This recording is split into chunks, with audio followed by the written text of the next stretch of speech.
हाँ बेटा,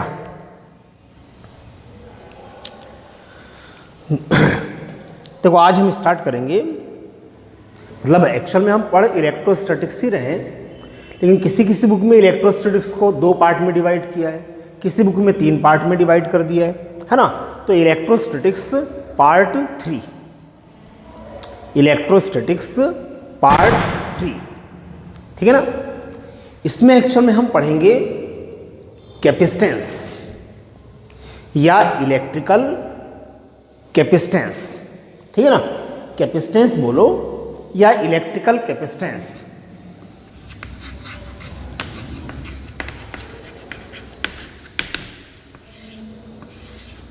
ठीक है। कैपेसिटेंस या इलेक्ट्रिकल कैपेसिटेंस, तो ऐसा ही कुछ हमने 11th में पढ़े थे। क्या पढ़े थे? Heat capacitance. क्या पढ़े थे? Heat capacitance. तो हीट कैपेसिटेंस का क्या मतलब था? Ability to store the amount of heat, है ना। मतलब किसी भी चीज की अगर हीट कैपेसिटेंस ज़्यादा है तो इसका मतलब है कि वो अपने अंदर ज़्यादा अमाउंट ऑफ हीट को स्टोर रख सकता है, ठीक। और हीट कैपेसिटेंस याद है क्या था? एमएस। एस का मतलब स्पेसिफिक हीट, और स्पेसिफिक हीट अगर ज़्यादा है तो हीट कैपेसिटेंस भी ज़्यादा होगा। हीट कैपेसिटेंस, स्पेसिफिक हीट सबसे ज़्यादा किसका होता था? वाटर का। याद है 11th में कुछ पढ़े थे अपन ने। तो जैसा वहाँ अपन ने पढ़े थे हीट कैपेसिटेंस, वैसे यहाँ एक्चुअल में हम पढ़ेंगे इलेक्ट्रिकल कैपेसिटेंस। इलेक्ट्रिकल कैपेसिटेंस, तो इलेक्ट्रिकल कैपेसिटेंस का क्या मतलब है? Ability to store the charge. Ability to store the charge, ठीक है भाई। अगर किसी बॉडी का कैपेसिटेंस ज़्यादा है, मैंने कैपेसिटेंस बोला मतलब आप समझ जाना इलेक्ट्रिकल कैपेसिटेंस, क्योंकि हम इलेक्ट्रिसिटी पढ़ रहे हैं, ठीक है भाई। अगर किसी बॉडी का कैपेसिटेंस ज़्यादा है, इसका मतलब है कि वो बॉडी ज़्यादा चार्ज स्टोर कर सकती है, या उस बॉडी को हम ज़्यादा से ज़्यादा चार्ज दे सकते हैं, ठीक है ना। देखो, अब इलेक्ट्रिकल कैपेसिटेंस मतलब ability to store the charge, ठीक भाई। किसी बॉडी को अगर चार्ज करना है, जैसे मान लो हमने मान लिया सपोज एक स्फेरिकल बॉडी, ये है मान लो एक स्फेरिकल कंडक्टर। अब इसको हमको चार्ज करना है किसी भी मेथड से। तो मेथड्स ऑफ चार्जिंग में कौन कौन सी पढ़े थे अपन ने? फ्रिक्शन पढ़े थे पहले, उसके बाद याद करो इंडक्शन पढ़े थे, और थर्ड होता है कंडक्शन। कौन सा होता है? कंडक्शन, ठीक। तो ये एक स्फेरिकल बॉडी है, अभी इसमें कोई चार्ज नहीं है, इसको हमको चार्ज करना है। तो एक्चुअल में इसका कैपेसिटेंस मतलब C डिसाइड करेगा कि उसको हम कितना चार्ज दे सकते हैं, ठीक है। ये हमारे ऊपर थोड़ी है, हमारे मूड पर डिपेंड नहीं करेगा कि हमारा मूड अगर खराब है तो पता लगा इसको हम चार्ज दिए जा रहे हैं। अगर किसी बॉडी को एक कैपेसिटी से ज़्यादा अगर चार्ज देंगे तो फिर चार्ज उसमें से लीकेज होगा। चार्ज बॉडी में ना रहकर फिर चार्ज क्या हो जाएगा? लीकेज हो जाएगा। बाद में हम पढ़ेंगे डाइलेक्ट्रिक स्ट्रेंथ, ठीक है ना। किसी भी बॉडी को भाई, जैसे हमको ये मालूम है कि एयर कंडक्टिंग है कि नॉन कंडक्टिंग है, बताओ। एयर कंडक्टिंग है कि नॉन कंडक्टिंग है? कि दोनों है? दोनों होती है। वैसे एयर हम क्या बोलते हैं? Non conducting medium. एयर में चार्ज फ्लो नहीं होता है, ठीक, in normal days, but during the lightning, during the lightning भाई जब बिजली वगैरह गिरती है ना, तो उस समय एक्चुअल में वो जो एयर होती है वो कंडक्टिंग बन जाती है। कैसी बन जाती है? कंडक्टिंग, ठीक। जनरली एयर मतलब नॉन कंडक्टिंग मीडियम, है ना। तो तो अगर किसी भी बॉडी को हमने उसकी कैपेसिटी से ज़्यादा अगर चार्ज करें, तो चार्ज अगर बढ़ेगा तो उसके चारों ओर इलेक्ट्रिक फील्ड भी तो बढ़ेगा ना। एयर का इंसुलेशन होता है, एयर का इंसुलेशन 10⁴ वोल्ट पर मीटर। एयर का इंसुलेशन कितना होता है? 10⁴ वोल्ट पर मीटर। मतलब एयर में इलेक्ट्रिक फील्ड अगर भी वोल्ट पर मीटर इलेक्ट्रिक फील्ड है ना, अगर एयर में इलेक्ट्रिक फील्ड हमने इससे ज़्यादा प्रोड्यूस कर दिए तो उस एयर का आयोनाइजेशन हो जाएगा, और वही एयर अब कैसी हो जाएगी? Conducting medium. वही एयर कैसी हो जाएगी? कंडक्टिंग मीडियम, है ना। तो किसी भी बॉडी को हम कितना चार्ज दे सकते हैं वो हमारे ऊपर डिपेंड नहीं करता, वो डिपेंड करेगा उसके कैपेसिटेंस के ऊपर, उसके कैपेसिटेंस के ऊपर। ठीक है, ध्यान से सुनो। कैपेसिटेंस एक्चुअल में एक कांस्टेंट वैल्यू होती है for a body and is different for different bodies. ठीक है, साइज पर भी डिपेंड करता है। ठीक, बॉडी के साइज पर डिपेंड करेगा कि हम उसको कितना चार्ज दे सकते हैं। ठीक है, चलो अब ध्यान से मेरी बात सुनो। तो ये ऐसे हमने मान लिया कि स्फेरिकल बॉडी है, अभी इसमें कोई चार्ज नहीं है, अभी इस बॉडी में कोई चार्ज नहीं है, तो चार्ज नहीं है, तो अभी इसका पोटेंशियल जीरो। पोटेंशियल कितना होगा? जीरो। ठीक, अब जैसे मान लो अगर इस बॉडी को हमने चार्ज कितना दिए? 10 माइक्रोकूलम। मान लो आप इस बॉडी को हम कितना चार्ज दे रहे हैं? 10 microcoulomb. When charge is given to any conducting body, then charge spreads uniformly over the surface. Charge spreads uniformly over the surface. तो पहले जब इसमें चार्ज नहीं था तो इसका पोटेंशियल कितना था? जीरो था। अब इस बॉडी को हमने कितना चार्ज दिया? देखो 10 माइक्रोकूलम चार्ज है ना, तो अब इस बॉडी का पोटेंशियल जीरो से क्या होगा? इंक्रीज। जीरो से इंक्रीज होगा। मान लिए इसका पोटेंशियल हो गया सपोज 3 वोल्ट हो गया, मान लो आप कितना हो गया? 3 वोल्ट। ठीक है ना। तो क्या होता है? Amount of charge Q is directly proportional to V। V मतलब, V का क्या मतलब है यहां?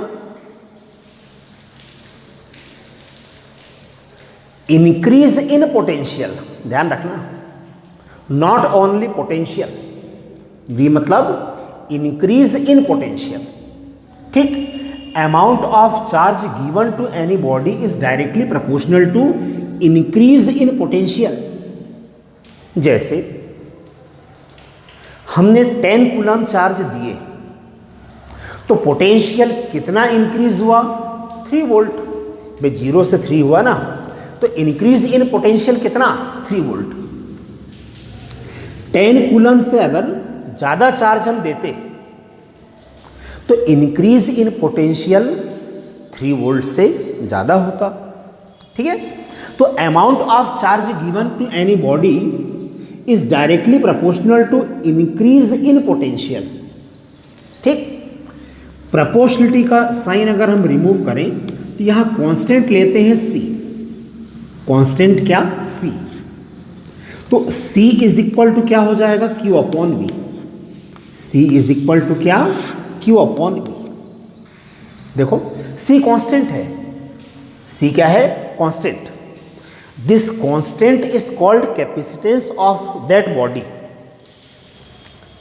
कैपेसिटी वर्ड बोले या कैपेसिटेंस वर्ड बोले, बात एक ही है। ठीक, C is constant which is called capacitance of the body. लेकिन एक्चुअल में ये कांस्टेंट वैल्यू होती है for a body and is different for different bodies. ठीक, कैपेसिटेंस। अब अगर मान लो कैपेसिटेंस को हम डिफाइन करना है, define capacitance of any body. ध्यान से देखना, वैसे बता सकते हो यहां से भी आप, तब भी सिंपल वे में देखो, if V is equal to 1 then C is equal to Q। बताओ capacitance of a body C किसके इक्वल है? Charge, magnitude of charge. Capacitance of any body is equal to the magnitude of charge. लेकिन C is equal to Q कब आया? जब V is equal to 1 लिए। When V is equal to 1, V क्या था? Increase in potential. V क्या था? Increase in potential. ठीक है, चलो इस एग्जांपल में देखते हैं अपन, इस एग्जांपल में अपन देखते हैं। ठीक है ना, देखो पहले इस बॉडी को हमने कितना चार्ज दिए? 10 माइक्रोकूलम। तो अभी इसका पोटेंशियल कितना है? 3 वोल्ट। अभी इस बॉडी का पोटेंशियल कितना है?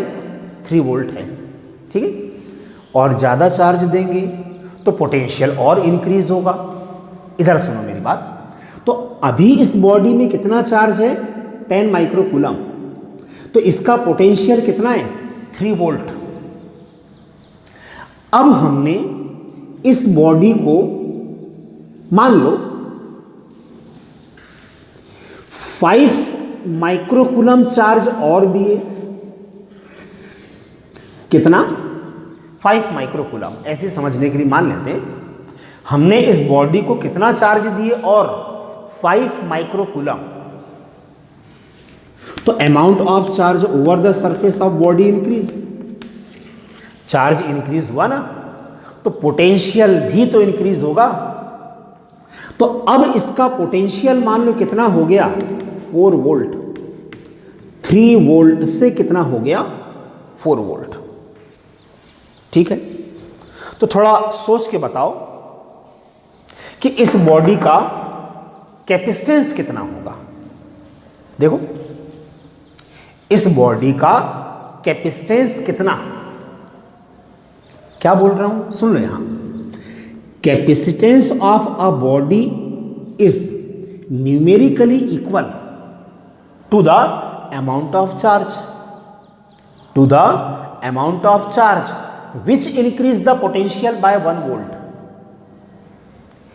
Capacitance of a body is numerically equal to the amount of charge which increase the potential by 1 volt, which increase the potential by 1 volt.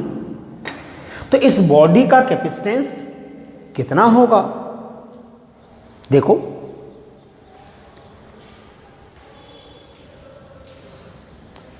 10 होगा, 5 होगा, क्या? इस बॉडी का कैपेसिटेंस कितना होगा? 5, विच increase the potential by 1 volt, which increase the amount of charge which increase the potential by 1 volt.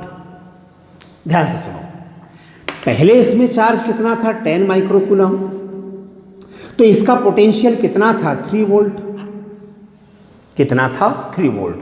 अब ध्यान दो, अब हमने इसको 5 माइक्रोकूलम चार्ज और दिए,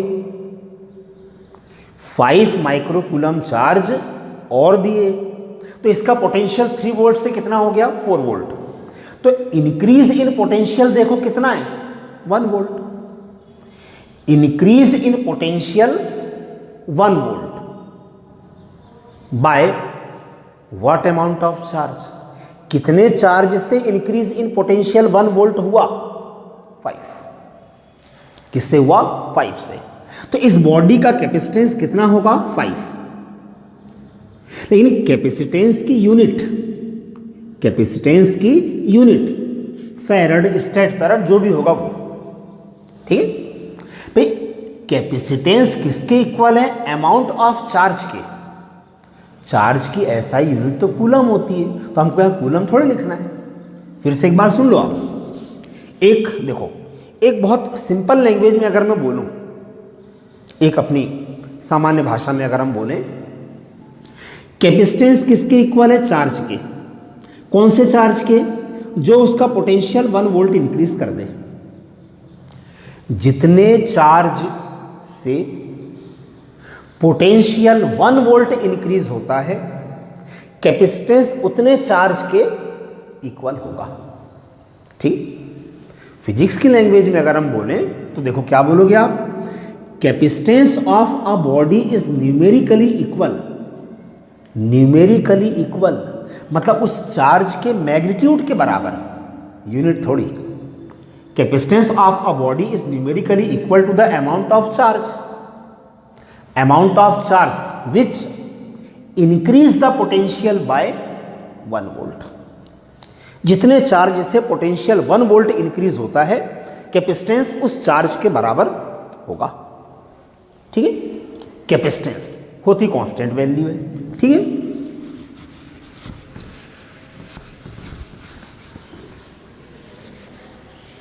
ठीक है।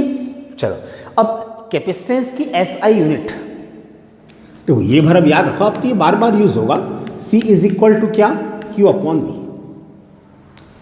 V ध्यान रखना है, इंक्रीज इन पोटेंशियल। ठीक है, तो चार्ज की एसआई यूनिट क्या? Coulomb. Increase in potential means क्या? वोल्ट। तो कैपेसिटेंस की एसआई यूनिट क्या होती है? फैरड।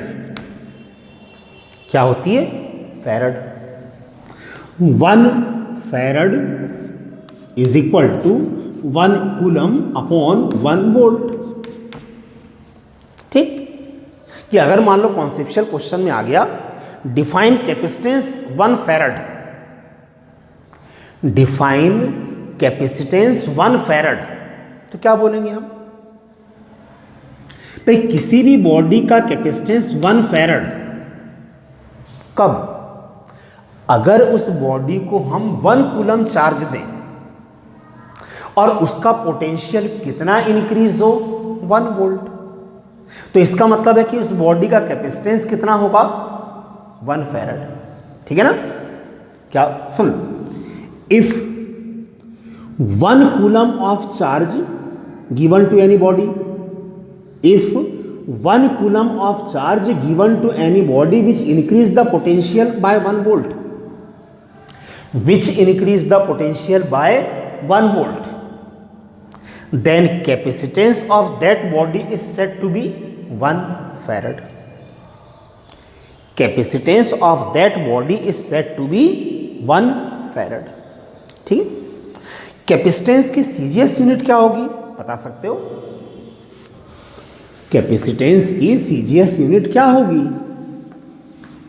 भाई हम इलेक्ट्रोस्टैटिक्स पढ़ रहे हैं ना, तो इलेक्ट्रोस्टैटिक्स में अगर आपको ऐसा यूनिट मालूम है तो सीजीएस यूनिट भी मालूम है।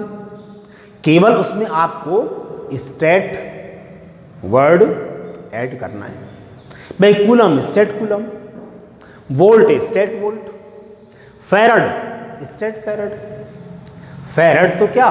स्टैट फैरड, है ना? CGS unit. तो कैपेसिटेंस की सीजीएस यूनिट क्या? Stat farad.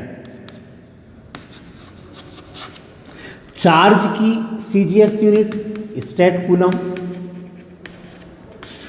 Potential CGS unit stat volt.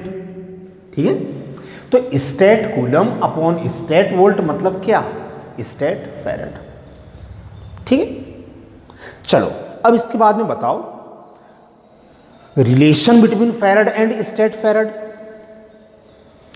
Relation between farad and stat farad, या ऐसे भी बोल सकते हैं, find the relation between SI unit and CGS unit of capacitance. Find the SI unit and relation between SI unit and CGS unit of capacitance.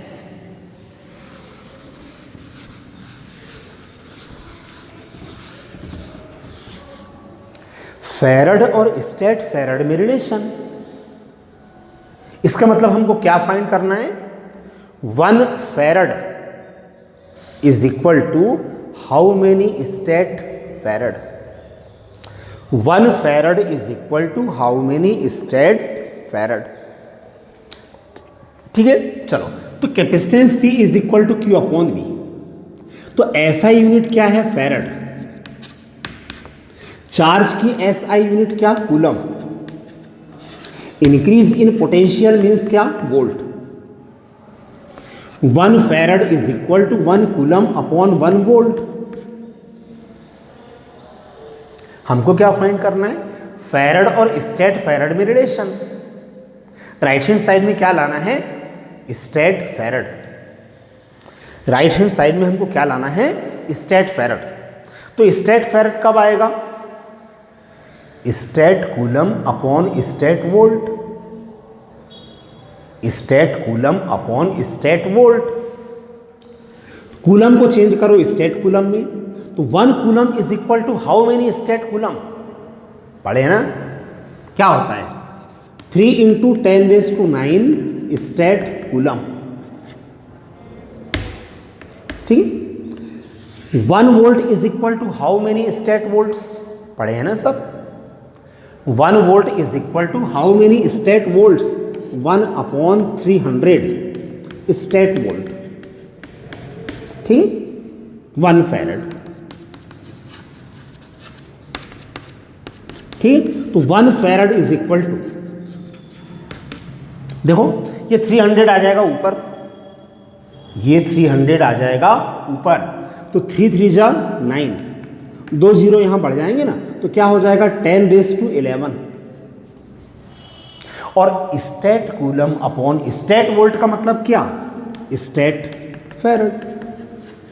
State farad, तो 1 farad is equal to 9 into 10⁻11 statfarad, याद रखना है। 1 farad is equal to 9 into 10⁻11 state farad. ठीक, smaller units of capacitance, भाई smaller units of charge पढ़े थे, millicoulomb, microcoulomb, nanocoulomb, picocoulomb, दुनिया भर का जो भी पढ़े हो ना। तो स्मॉलर यूनिट्स ऑफ कैपेसिटेंस, ठीक, जनरली न्यूमेरिकल्स में कैपेसिटेंस फैरड में कम दिया रहता है, माइक्रो फैरड में ज़्यादा होता है। ठीक है ना, हो गया। तो स्मॉलर यूनिट्स अगर हम देखें तो भाई कन्वर्जन तो वैसी है जैसा पहले था। कन्वर्जन हर फिजिकल क्वांटिटी के लिए सेम होता है। ठीक, जैसे 1 मिली farad, microfarad, nanofarad, picofarad. तो कन्वर्जन तो ये हर फिजिकल क्वांटिटी के लिए सेम था, मैंने बताया भी था आपको। मिली को चेंज करना है तो 10⁻³ माइक्रो को चेंज करना है तो 10⁻�6, नैनो 10⁻�9, पीको 10⁻12, याद है ना। तो 1 मिली फैरड इज इक्वल टू क्या, 10⁻³ फैरड।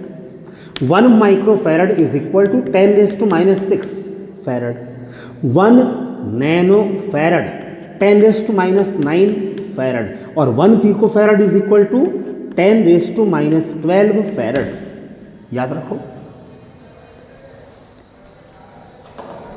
याद रखें इसको। ठीक है, सिंपल है ना।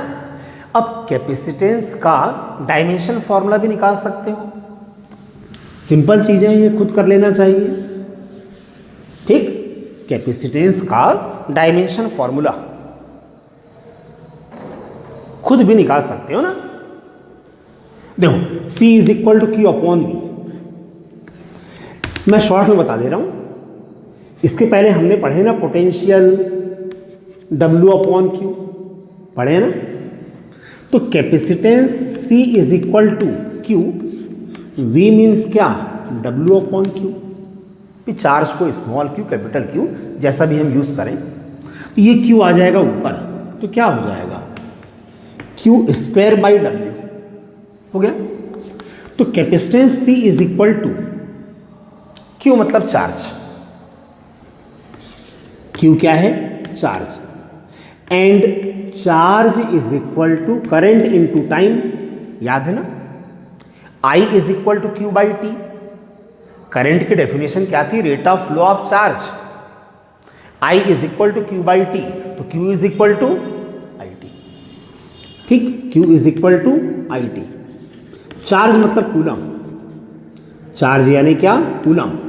करंट मतलब एम्पियर, और टाइम यानी क्या? सेकंड। यानी चार्ज को किस में चेंज करना है आपको? एम्पियर इंटू सेकंड में। डायमेंशन फॉर्मूला निकालते समय W क्या था? Work done. W क्या था? Work done. तो वर्क डन का डायमेंशन फॉर्मूला तो सिंपल निकाल सकते हैं ना। Work done is equal to क्या? Force into displacement. फोर्स मतलब मास इंटू एक्सलरेशन m/l(t)-2, और डिस्प्लेसमेंट मतलब l। तो वर्क डन का डायमेंशन फॉर्मूला क्या है? ml²t⁻²। ठीक, एम्पियर इंटू सेकेंड। एम्पियर मतलब ए, सेकेंड मतलब क्या? T, time. ठीक, देखो कैपेसिटेंस का डायमेंशन फॉर्मूला निकल गया। तो Q means I T. Dimension formula क्या होगा? ए टी का square. Work done is equal to क्या? ml²t⁻²। ठीक है, तो capacitance C is equal to, ये होगा a²t² अपॉन ml²t⁻²। ठीक है, तो कैपेसिटेंस का डायमेंशन फॉर्मूला देखो क्या आएगा?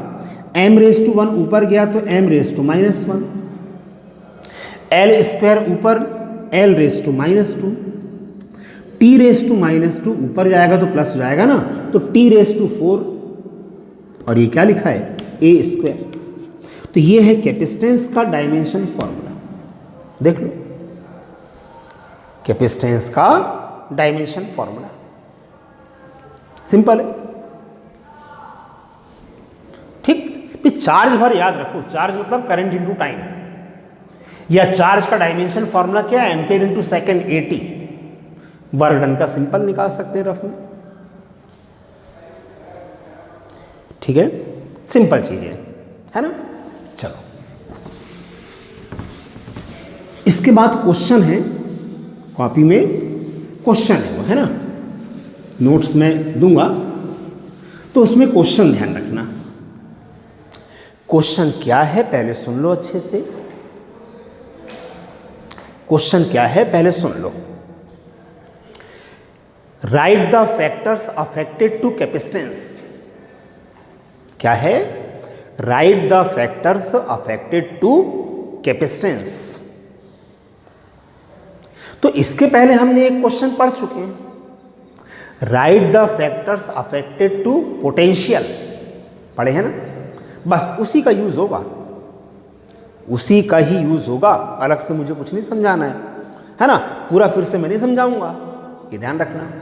इसीलिए मैंने वहां बोला था इस क्वेश्चन को ध्यान से समझ लो। कौन सा question? Write the factors affected to potential. वो अगर याद है तो ये अपने आप बन जाएगा। ठीक है, तो अभी क्वेश्चन क्या है? Right the factors affected to capacitance, मतलब कैपेसिटेंस किस पर डिपेंड करेगा। ठीक, ध्यान से सुनना। वहां पर पहला पॉइंट क्या था? Amount of charge. वहां पहला पॉइंट क्या था? अमाउंट ऑफ चार्ज था ना। तो बताओ आप, अमाउंट ऑफ चार्ज का कैपेसिटेंस पर क्या इफेक्ट होगा? Amount of charge how can depends on capacitance. सोचो।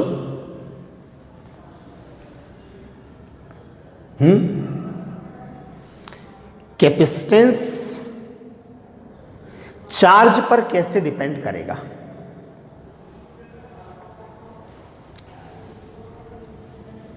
सोचो सोचो। ठीक, वैसे मान लो हमने एक स्फेरिकल बॉडी मान ली, ठीक, इसका कैपेसिटेंस कितना है C। तो अभी तो मैंने बताया ना आपको कि capacitance is a constant value of a body, हाँ कैपेसिटेंस हम चेंज कर सकते हैं, कैपेसिटेंस हम चेंज कर सकते हैं। तो कैसे कर सकते हैं वही तो पढ़ रहे हैं अपन। कैपेसिटेंस किसी भी बॉडी के लिए कांस्टेंट वैल्यू है, लेकिन ये कोई यूनिवर्सल कांस्टेंट थोड़ी है कि हम बदल ही नहीं सकते उसको, ठीक, ये कोई यूनिवर्सल कांस्टेंट थोड़ी है। कैपेसिटेंस हम बॉडी का चेंज भी कर सकते हैं, ठीक है ना। चलो ध्यान सुनो, है ना। तो पहला पॉइंट क्या था, अमाउंट ऑफ चार्ज। क्या है, amount of charge. C is equal to Q upon V, मालूम है अपने को, C is equal to Q upon V, ठीक है ना। अब सोच के देखो जरा यहां, इसके पहले हमने पढ़े थे Q is proportional to V, Q is proportional to V, charge increases by 2 times, potential is also increases by 2 times. Charge हम जितना इंक्रीज करेंगे पोटेंशियल भी तो उतने टाइम्स ही इंक्रीज होगा ना। तो ले दे के फिर से तो ये वैल्यू कैसी हो जाएगी, कांस्टेंट हो जाएगी, ठीक। भाई मान लो आपने चार्ज इंक्रीज कर दिए 2 टाइम्स, तो पोटेंशियल भी तो इंक्रीज होगा ना 2 टाइम्स, तो फिर से तो वही आ गया ना आखिर, C तो कांस्टेंट ही रहेगा, C तो कांस्टेंट ही रहेगा। कहने का मतलब क्या है,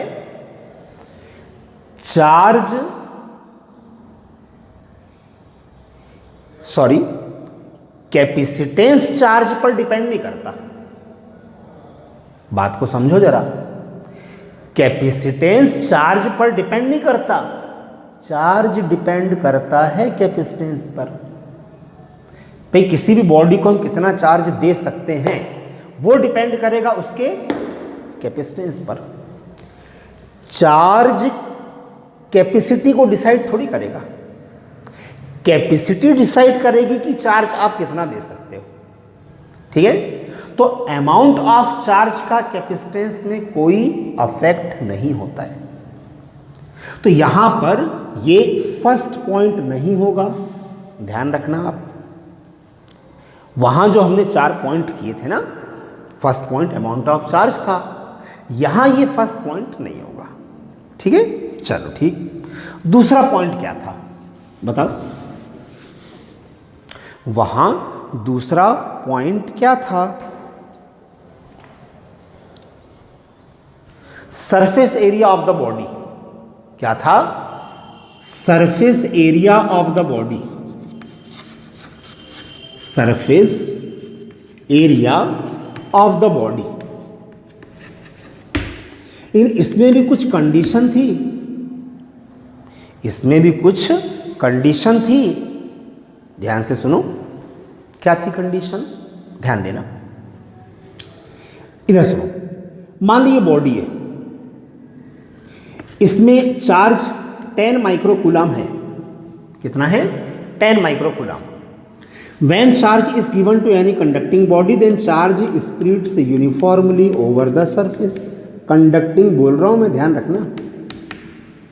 कंडक्टिंग बॉडी है तो चार्ज कहाँ होता है, सरफेस में। नॉन कंडक्टिंग अगर होता है तो charge is present in entire volume, अंदर भी होता है और सरफेस में भी, बाहर नहीं, ठीक। Conducting body. तो अभी इस बॉडी में चार्ज कितना है, 10 माइक्रोकूलम, ठीक है। ध्यान से सुनो, अब अगर हम इस बॉडी का सरफेस एरिया बढ़ा दें, अगर इस बॉडी का सरफेस एरिया हम बढ़ा दें, टेकिंग चार्ज कांस्टेंट, ये कंडीशन थी, याद करो, टेकिंग चार्ज कांस्टेंट, याद है। तो अब चार्ज उतना ही है, कितना, 10 माइक्रोकूलम। तो 10 माइक्रोकूलम चार्ज सरफेस में यूनिफॉर्मली डिस्ट्रीब्यूट हो जाएगा। चार्ज दोनों में सेम है, चार्ज सेम। सरफेस एरिया हमने इंक्रीज कर दिए, सरफेस एरिया इंक्रीज करें, चार्ज सेम है, मतलब चार्ज कैसा था, कांस्टेंट दोनों में। ठीक, अब याद करो पोटेंशियल में क्या हुआ था। When surface area of the body increases taking charge constant, when surface area of the body increases then potential of the body decreases. याद है, potential of the body decreases due to which capacitance of the body increases, due to which capacitance of the body increases. ठीक, लेकिन शर्त क्या थी, Q constant होना चाहिए। Q कैसा होना चाहिए, सेम। ठीक, मतलब दो अगर डिफरेंट साइज की बॉडीज हैं, चार्ज दोनों में सेम, तो सरफेस एरिया अगर ज़्यादा है तो कैपेसिटेंस ज़्यादा होगा। फिर से एक बार सुन लो, taking the charge constant, taking the charge constant when surface area of the body increases, क्यों तो कांस्टेंट है ना, दोनों में सेम है। Surface area of the body increases then potential decreases. क्यों decreases, amount of charge in per unit area decreases due to which potential of the body decreases. और potential अगर डिक्रीज होगा तो कैपेसिटेंस क्या हो जाएगा, इंक्रीज। मतलब इसका कैपेसिटेंस इससे ज्यादा होगा। ठीक, तो यहां पर फर्स्ट पॉइंट आया आपका। ठीक है ना, नेक्स्ट क्या था वहां, नेक्स्ट क्या था, याद है कुछ, presence of any body near the charge body. क्या था third, in presence of any body,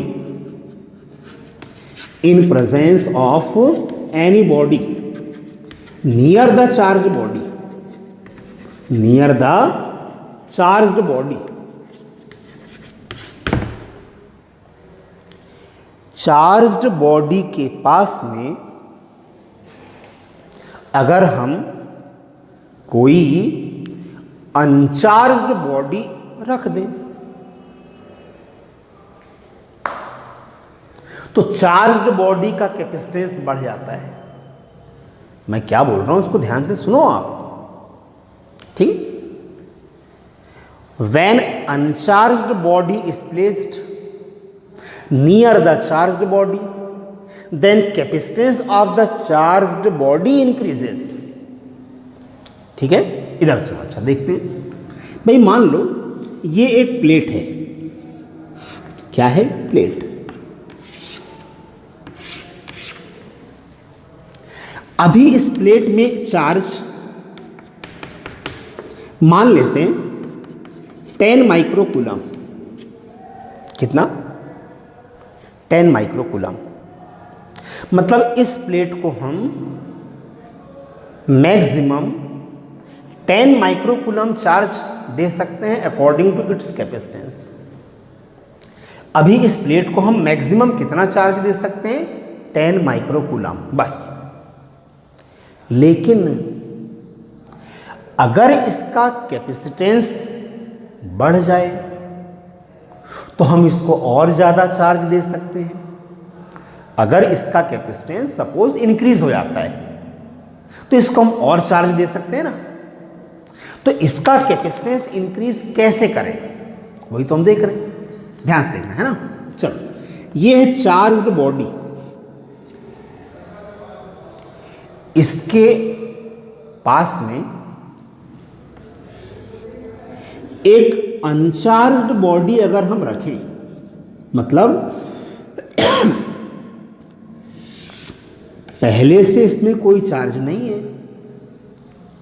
ठीक, uncharged body is placed near the charged body, पहले से इसमें कोई चार्ज नहीं है, लेकिन अब इसमें भी चार्ज प्रोड्यूस होगा due to electrostatic induction.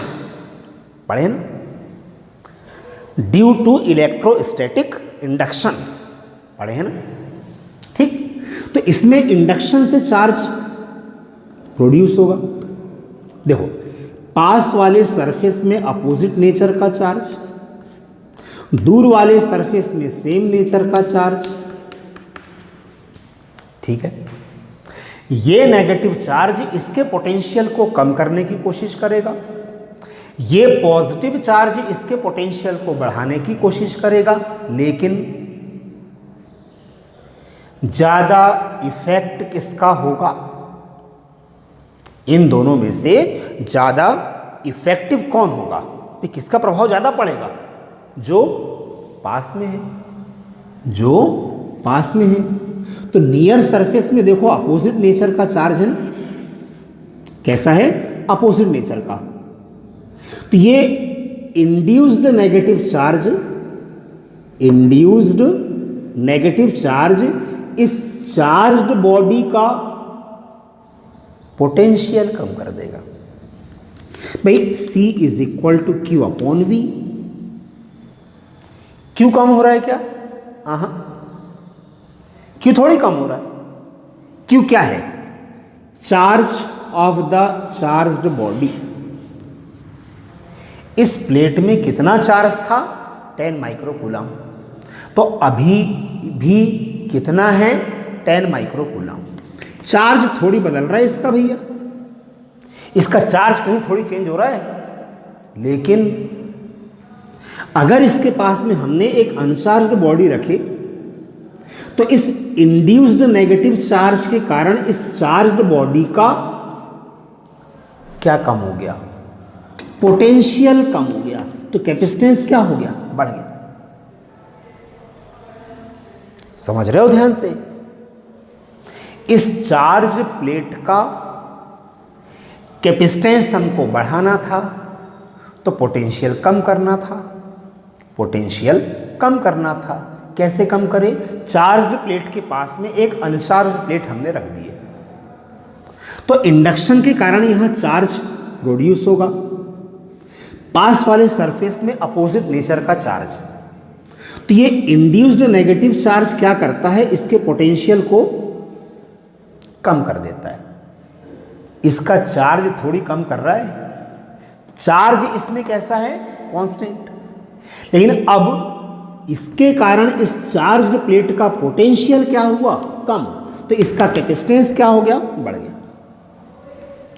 Charged plate का कैपेसिटेंस बढ़ गया, यानी अब इस चार्ज प्लेट को हम 10 माइक्रोकूलम से ज्यादा चार्ज दे सकते हैं। कैपेसिटेंस उसका बढ़ गया। कब ज्यादा चार्ज दे सकते हैं? अगर इसके पास में एक अनचार्ज प्लेट हम रख दें तो इसका कैपेसिटेंस बढ़ जाएगा, चार्ज्ड प्लेट का कैपेसिटेंस बढ़ जाएगा। ठीक है, ठीक है। चलो लास्ट पॉइंट, ये सब थ्योरेटिकल क्वेश्चंस हैं, आप ध्यान रखना। इसलिए मैंने वहां बता दिया था आपको कि फैक्टर्स अफेक्टेड टू पोटेंशियल पहले अच्छे से पढ़ लो, तब ये क्वेश्चन बनेगा, या एक बार उसको रिवाइज कर लेना। ठीक है,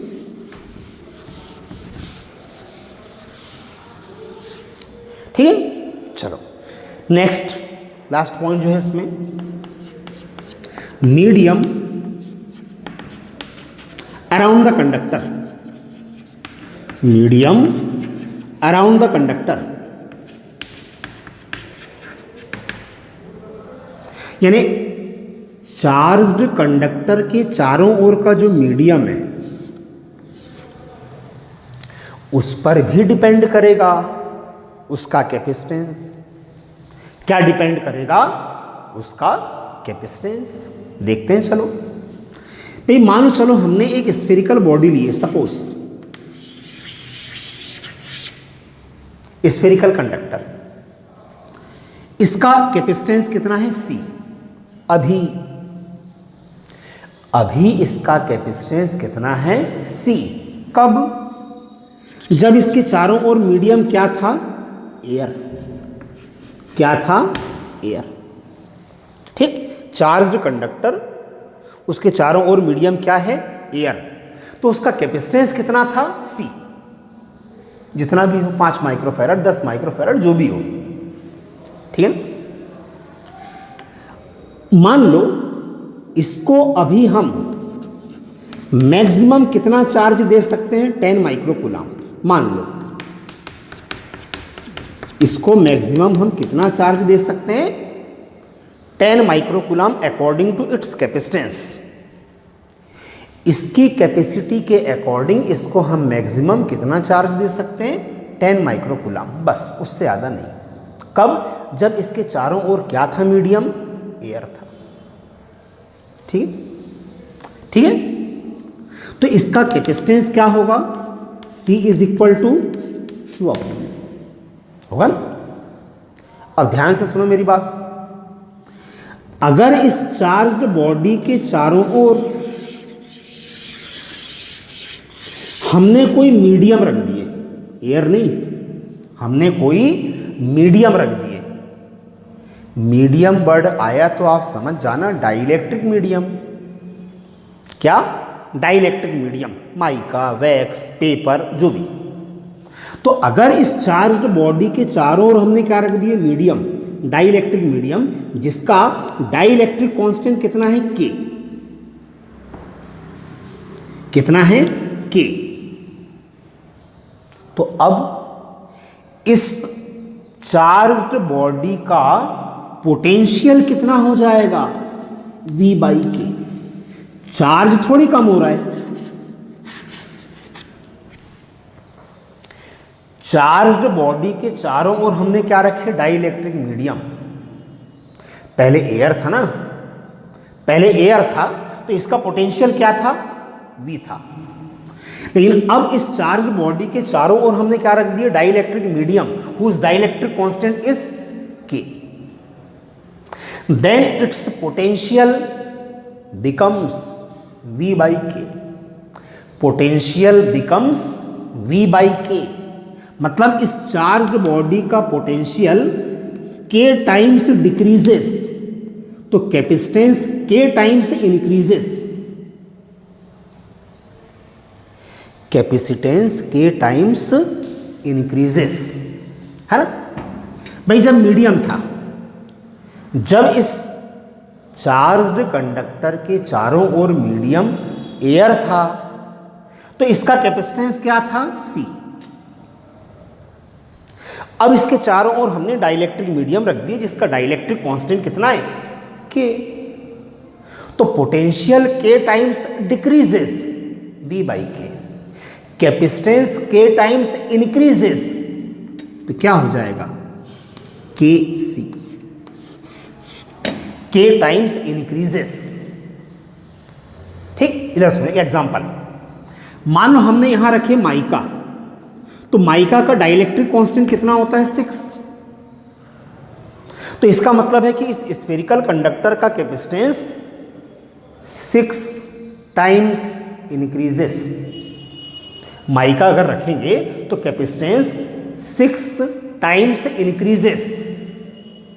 ठीक, अब कैपेसिटेंस 6 टाइम्स इंक्रीज हो गया, इसका मतलब अब हम इसको कितना चार्ज दे सकते हैं? अगर इसके चारों ओर मीडियम क्या रख दिया हमने? माइका, तो कैपेसिटेंस 6 टाइम्स इंक्रीज हो गया। तो अब उसी चार्ज बॉडी को अब हम मैक्सिमम कितना चार्ज दे सकते हैं?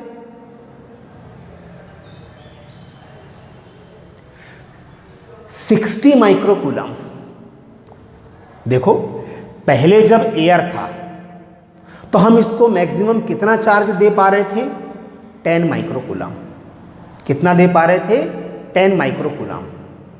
और अब इसके चारों ओर हमने क्या रख दिए? माइका, डाइलेक्ट्रिक कांस्टेंट 6, तो इसका कैपेसिटेंस 6 टाइम्स इंक्रीजेस। तो इसका 6 टाइम्स क्या हो जाएगा? 60। यानी अब इसको हम कितना चार्ज दे सकते हैं? 60 माइक्रोकूलम। कैपेसिटेंस बढ़ गया 6 टाइम्स। आई बात समझ में? ठीक, तो ये पॉइंट्स आप ध्यान रखना, केवल 3 पॉइंट, पहला पॉइंट नहीं है। Surface area of increases taking the charge constant, potential decreases, capacitance increases. In presence of any body near the charge body, charge body के पास में कोई अनचार्ज बॉडी रखेंगे तो इस अनचार्ज बॉडी के कारण चार्ज बॉडी का पोटेंशियल कम हो जाता है, तो चार्ज बॉडी का कैपेसिटेंस बढ़ जाता है। ठीक। Third, medium around the charged body, charged body के चारों ओर अगर कोई डाइलेक्ट्रिक मीडियम रख दो आप, तो उसका पोटेंशियल k टाइम्स डिक्रीज हो जाता है, और पोटेंशियल अगर k टाइम्स डिक्रीज होगा तो कैपेसिटेंस k टाइम्स इंक्रीज हो जाएगा। ठीक है, ध्यान रखना ये। ठीक। इसके बाद कैपेसिटेंस में देखो डेरिवेशंस आएंगी, तो जितना अपन ने पढ़ लिए हैं उनका रिवीजन करना बहुत जरूरी है। ठीक है भाई, इलेक्ट्रिसिटी में जो चीज़ें पढ़ चुके हो उनको समय समय पर आप रिवाइज करते रहें, नहीं तो आगे समझने में आपको दिक्कत होगी। ठीक है ना, जब भी समय मिले आप उसको रिवाइज करें। अभी तो काफ़ी समय है आपके पास में, अभी आपके पास में बहुत समय है। ठीक, जो हो चुका है उसका रिवीजन करते रहो। ठीक, और डेली के डेली आप पढ़ते रहो। इसके बाद अब डेरिवेशंस स्टार्ट होंगे। ठीक है ना, ओके।